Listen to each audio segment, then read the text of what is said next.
Well, Nanaimo has seen a rash of armed robberies over the past few months, including some in which the robber used bear spray or pepper spray to subdue his victims. One of those robberies was at Country Club, the same place where the Quiznos was held up. At one point, Mounties made an arrest in that case and announced that they had their man. As CTV's Chandler Grieve reports, the man was later cleared, but the damage to his reputation has not been so easy to undo. Is this man that man? For 4 days, police thought so. They arrested Randon Brewstrom in connection with an attempted robbery at Country Club Mall. On October 3rd, a man wearing a mask jumped a Lotto Center counter and sprayed the clerk and several other people with pepper spray. Just one problem.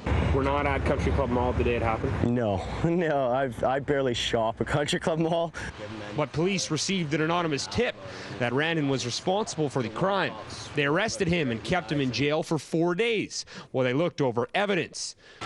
But right before the first court date, he received this. That I was stayed of all 7 charges. A message from Crown Counsel saying the charges were being dropped. During the investigation, there was sufficient evidence presented to arrest Mr. Brewstrom for the attempted robbery of the BC Lotto. He was taken into custody and certain evidence was presented at the bail hearing. During that time, further evidence was brought to light, our investigators. So that was presented to Crown Counsel. They saw it for the first time. And once they reviewed that evidence, it brought his identity into question, and therefore they decided to stay the charges. So Mr. Brewstrom is no longer considered a suspect. But Randon says the damage was already done.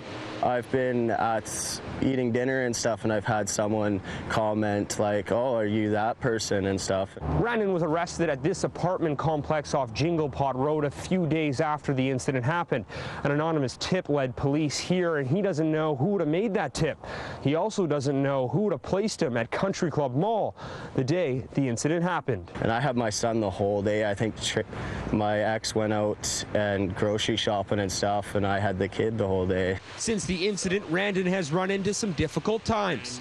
He's no longer welcome at the home he rented before his arrest. And although his former employer says he'd take him back, there's just no work right now. Bright young man and showing a lot of promise. I wish I had the work to keep him busy right now.